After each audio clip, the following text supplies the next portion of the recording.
Cool with weed? Okay, so now you're ratting him out. Okay, I got you. No, reason I ask, I work at a weed dispensary. We get to know each other a little bit. I work at a weed dispensary. Yeah, this guy, very eager.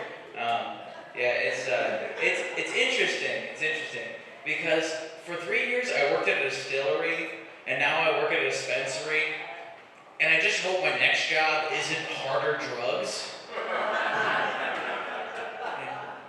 And if it is, I hope the clientele is a little bit cooler because stoners have just been cringy recently. Has anybody else experienced this? You know what I'm talking about, man? Have you experienced it at all?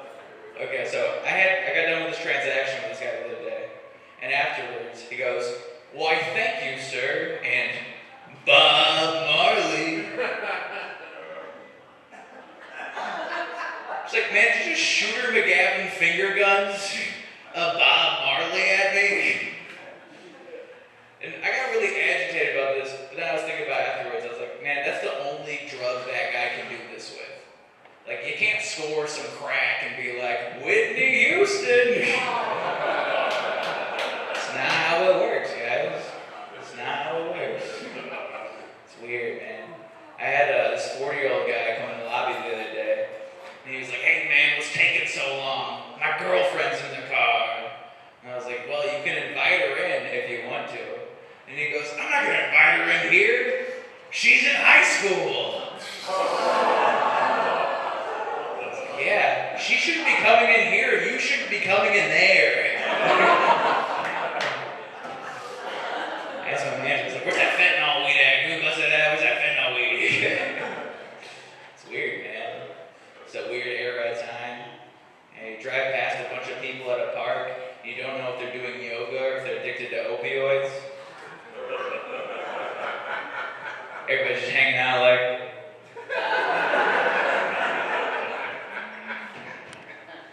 and we ain't never coming down, you know? It's weird, man. It's very odd. Mullet's coming back too. We cool with that? We for the mullet here?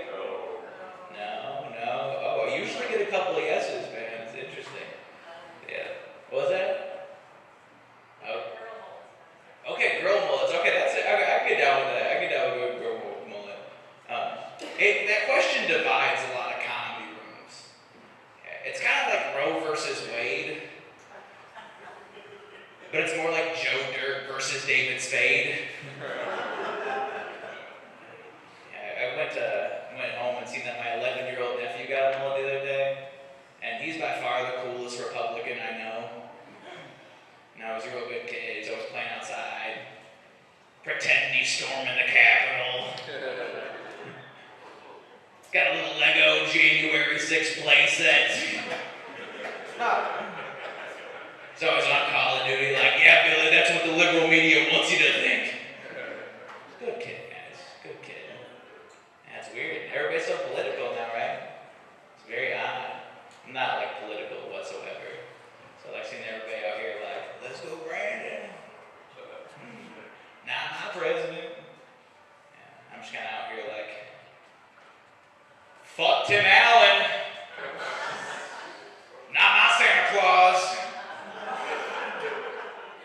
You guys a fuck Tim Allen kind of crowd? Is that, am I getting the vibes wrong here?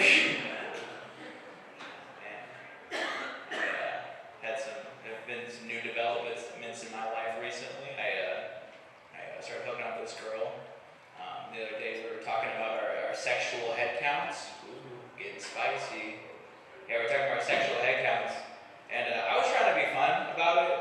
And I was like, "So, how many dragons have you slain?" And she goes, "Well, that depends. If you count the eggs." What the fuck are we talking about? And as the conversation went on, she was like, "Yeah, and 3 of those people are dead now." And I was like, "So you're telling me statistically every 3 out of 10 people you have sex with dies?"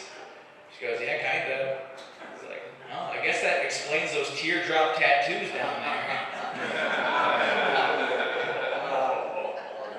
No, that was a metaphor for moisture, not a body count. Fuck. we're getting warmed up, all right. The older ladies like the teardrop pussy bit. Oh man. Actually, while we're on that topic, it's interesting. Something I didn't expect about working at dispensaries was the amount of old ladies that were gonna come in, and confide in me to get them a product that's going to get them to fuck. Guys, this table, you gotta realize, Grandma is trying to fuck. Alright? And she's coming to me for that answer. And it's weird, man. Because sometimes I'm just like, can't I get treated like a regular drug dealer? You know, you guys never went to Randy back in the day, like, hey Randy, this is gonna do the job. And by the job, I mean my wife. Now I got old ladies coming up to me like, hey son, is this gonna turn me into a human spittoon? That's right, it's fucking gross, guys. This is my life. But you know, I am committed. I'm a good salesman. So there I am. I'm like, Ruth, was your sexual prime during the Nixon era? Cause that pussy about to be a Watergate! Do you remember when gas was 25 cents? Cause your husband's dick got to experience inflation! Did your ecological and financial decisions make it hard for your grandchildren to live on a clean, affordable planet? Cause we're about to get fucked! Guys, I'm telling you right now, Grandma doesn't use condoms. She told me. Hey guys, thanks. My name's Max Daddy. Give it up for Brian one more time.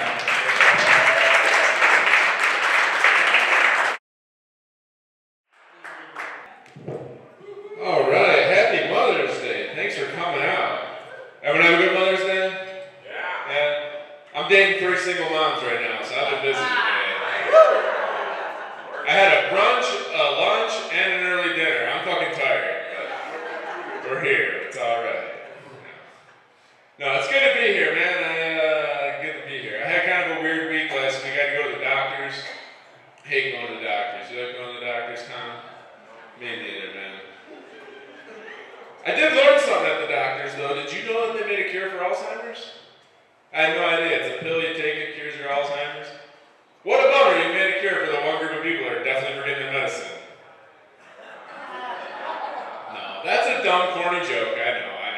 My grandma had Alzheimer's. She didn't forget her pills. She did forget that you can't pull your boobs out at dinner, though, so, you know, you win some, you lose some with Graham. All the old men, Tom, they sure loved her, though, man. They weren't missing any meals at the old home, you know what I mean? They're like, Jerry, get down here, you're not going to believe it. We're having cornbread and titties, this is the greatest day ever. Yeah, Graham was popular. No, like I said, I hate going to the doctors, man. I hate going to the doctors. Usually you go to the doctors for a bad thing, you know, but sometimes you go to the doctors for a bad thing and a good thing will happen. My buddy, he went to the doctors one time because he broke his leg, you know, and when they did an x-ray, they found out that he had bone cancer and ended up saving his life. So you know a bad thing turned into a good thing there. One time I had to go to the doctors because I got one of my fingers blown off. Yeah. But now, when I take dick pics, it looks huge. So, you know. Bad thing turned into a good thing there, you know? What the hell? Shit, almost made going to Iraq worth it, you know what I mean? Between that and the GI Bill, I'd do it again, that's all I'm saying. Yeah, no, I am a veteran. Thank you, yeah, that's about what that's for these days. I did it for the parades. No, I love being a veteran. Mother's Day, that's a holiday. My favorite holiday, though, is Veterans Day. I have this cool tradition with my grandpa. He's a Vietnam veteran, so every year on Veterans Day, I take my Vietnam veteran grandpa to a Thai massage parlor. Yeah, I give him a happy ending and a flashback. The old man fucking loves it. Yeah, it's a good time. But now, like, I don't know if I've created a problem for myself, because every few days, I don't know if he's like horny or crazy, but he starts chasing me around the house. He's like, it's Veterans Day, it's Veterans Day, it's Veterans Day. Shit, Pops, put that away, man. It's Tuesday. what the hell? Let's have a good time. So I'm a dad. It's tough being a dad, man. I can't relate to my kids. You know, the world's moving too fast for me. My 14-year-old came home the other day. He's in 8th grade. He goes, "Hey, Dad, what happened the first time you found out one of your friends was trans?" It's like, buddy, man, we didn't have black kids when I was growing up. I don't know what to tell you on that one. Just be nice to everyone, and if there's a fight and a kid starts reaching in his backpack, fucking run. I don't know, man. That's kind of all I got for you. I don't know how to survive middle school. It's wild. Yeah, like I said, I'm a veteran. I love being a veteran. My favorite thing about being a veteran is you get to go to the VA. And I love the VA because they give you another chance to die for your country. Yeah, you've been there? Hell yeah. It's not good. No. I was at the VA recently. I had a little time to kill, so I was hanging out at the APT clinics. I like to show off. And I was like, come on, let me in. That's 4 fingers of freedom. Let me in. You gotta let me in. So eventually they let me in, you know, and another guy, he ends up walking up to me also. That's probably a little better. Screaming on these people. Talking about the war! Yeah, so anyway, I'm at the amputee clinic. This guy walks up to me in real good shape, you know, all his arms and legs and everything. Walks right up to me. He's like, "Hey, man, dick transplant?" Dick transplant? Tom, I can't type. What's this guy talking about? Dick transplant? True story, he got it all knocked right off. Everything else exactly where it should be. My first thought, I was like, that dude must have had a huge dick. You know what I mean? For it to take a whole roadside bound blast and that just got your dick? Like, dude, I know guys who lost both legs and an arm. That just hit your dick? That's crazy. Congrats, and I'm sorry. I don't know, man. Now he's there for his new one. I'm like, well, I got about 1 billion questions for you. How's that work? They like bring him out on a pastry tray. You're like, third one from the left. That's perfect. I'll take it. Box it up. He goes, no. They just call you one in. They're like, we got one. Damn, dude, that's the most army thing I've ever heard. You go to war and you issued a new dick? I used to complain about how they cook my eggs. I'm like, here you go. That's yours forever. Like, you know they didn't hook them up. They didn't give them a good one or anything. It's the VA, you know? I think, like, it's the military, you know? So it goes to the lowest bidder. I don't know. I think we need to get, like, a locks of love, 10 inches or less or more for minimum donation. We'll call it cocks of love. I don't know. Thank you. Yeah, it's a movement we can get behind. That's what I'm saying. It's for the troops. And for the ladies, if you think about it. Alright, well, I guess I should get out of here. But before I go, you know, recruiting numbers are down. I don't want you guys thinking that joining the military is just about getting your dick blown off. For a lot of guys, that is a big day of being in the Army. You do get to do some cool stuff, though, when you get blown up in Iraq. Tom, you get to wave the flag at the 50-yard line in the Super Bowl. I was out there. Bet this looks weird on TV. I got to meet George Bush, which was pretty cool. I met him when I was in the hospital after I got medevaced. I was like, hey, it's you! Meeting the guy that sent you to war. That's pretty crazy, you know? When he first walked into my hospital room, when he walked in, I was like, man, this morphine is fucking great. That doctor looks just like George Bush. And he was like, surprise, motherfucker, or whatever he said. I don't know, I was all whacked out, you know? And then, like, right before he left, you know, the president, he's a painter now, so he gave me one of his paintings, you know? And I was like, all right, I guess we're even now. That's cool. Thanks, George. And the craziest thing, the painting kind of sucked, too. Like, I think it might have been a finger painting. Which, like, if he called up and found out, he was like, what happened to him? Lost a finger? I got it. And gave me a finger painting?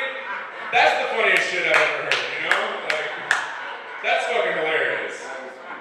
Kind of makes you wonder what he did for the dude that got his dick blown off, you know what I mean?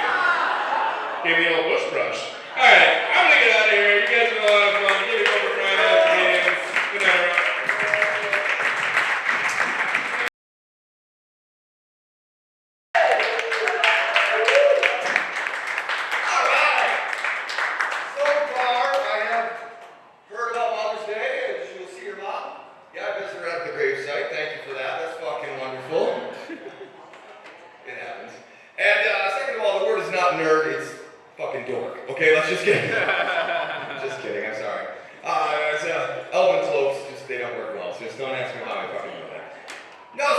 is Damian Roberts. I am a stand-up comedian and a retired male stripper, everybody. Woo! It's the appropriate reaction. My mom had as well. That's fucking great. No, everybody said to me, you know, like when I say retired male stripper, it's not like there's a 401k for my nut box. Okay, I don't go to Merrill Lynch with a sweaty ball dollar, okay? I said, why did you quit? You still love the party? He said, I had a daughter. Yeah. And I kind of thought bring your daughter to work day is going to be a little fucking weird, everybody. I don't want, that kindergarten, what's Ethan or whatever the fuck his name is. My daddy's a lawyer. Emery, my daughter, what does your daddy do? Sundays he's a fireman, Sundays he's an Indian, Sundays he's a policeman. Shut up, bitch, you talk too much. No, but so speaking of Mother's Day, my daughter's mother, true fucking story. You ever heard the term can't make a whole housewife? I met her when we both worked at a strip club. That's right, everybody. So every dollar I make goes to keep my daughter off the pole fund. Help me out tonight, would you please? I know, it's been crazy. I try to be positive. You know, it's Mother's Day, and I want to sing a song that's positive tonight. So we're going to sing a song about something that I find very positive, something I love very much. Here's a song called Everything I Love About a Blowjob.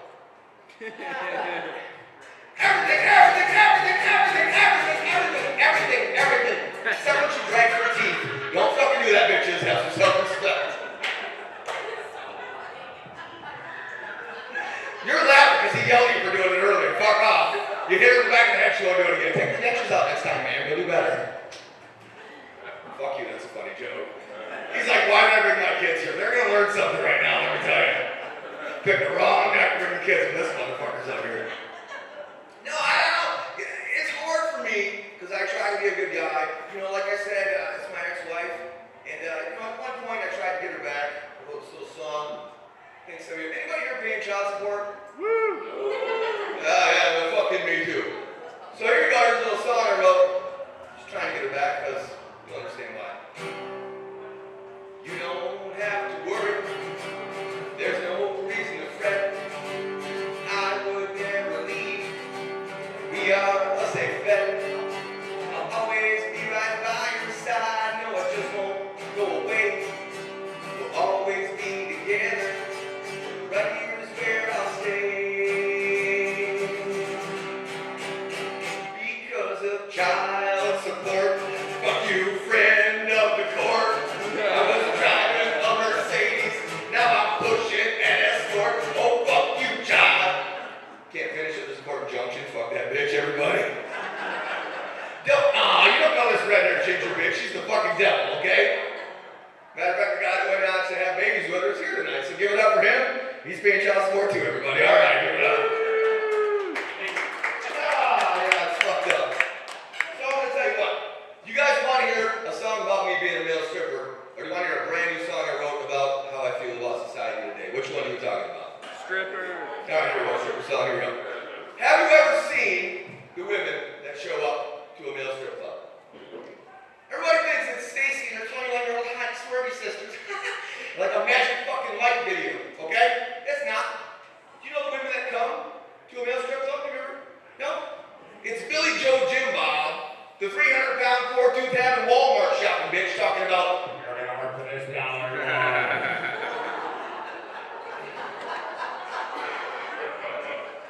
She tucks that dollar bill in her waistband. By the time I get to her tits, all I smell is tuna tacos.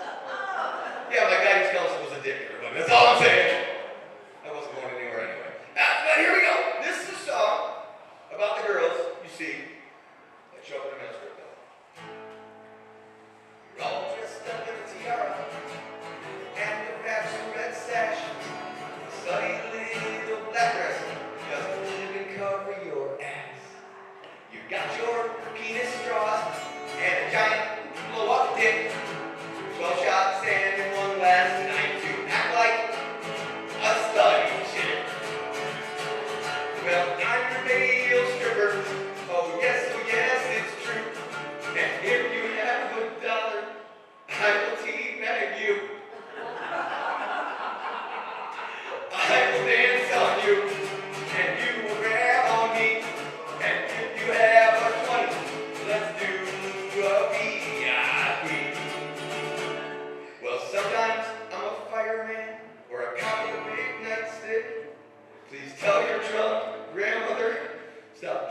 have my dick.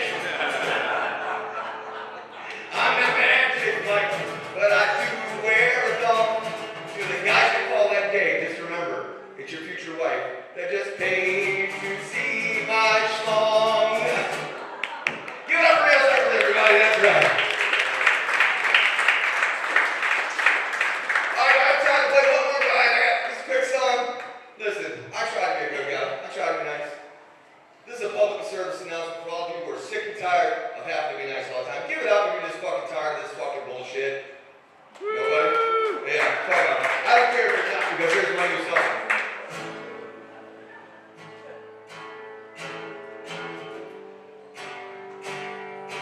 Fuck yourself.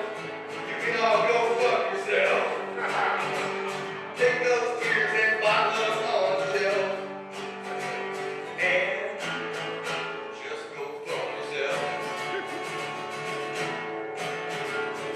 I don't care about your mental health. You can go fuck yourself. You can be a he, him, there, she, him, they, them, Caesar. I don't care about your mental health. Go fuck yourself. I'm David Roberts, everybody. I love you. Go get over that bullshit.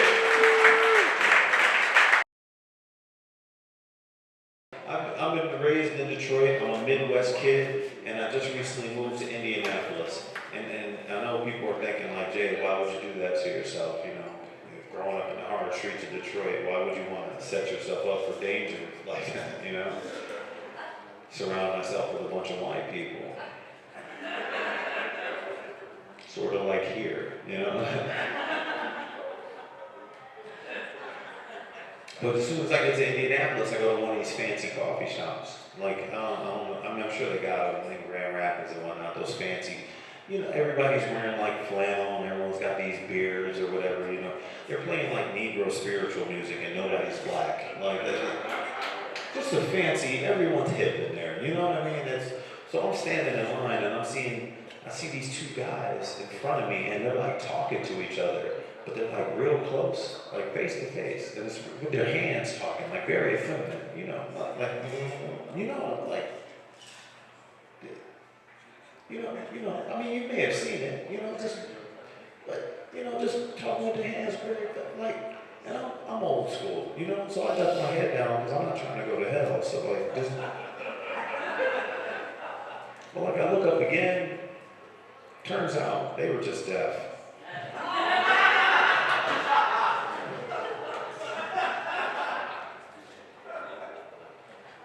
When I got my drink, you know, and I was about to take a sip, I see him walking out hand in hand, and I was like, okay, devil almost got me.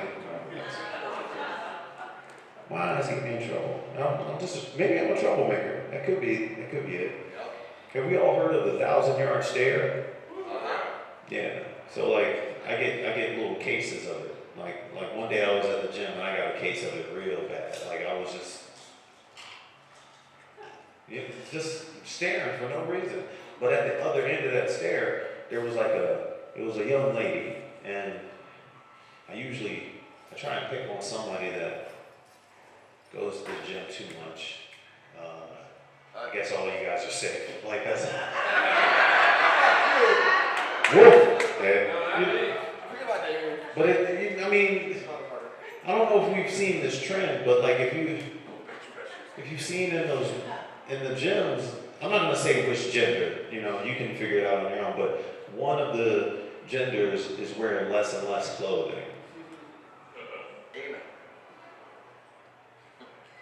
I'm not trying to get anybody in trouble, but it's like, I'm trying not to.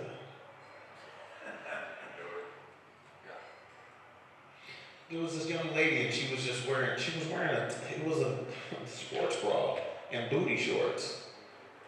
And she was white. But here's the thing, she was built like J-Lo. So everyone knows, you know who, I mean, you're young, you know who J-Lo is. Oh, you don't? All right. I'm just saying, the dump truck was extra large. You could carry a lot of luggage. You know,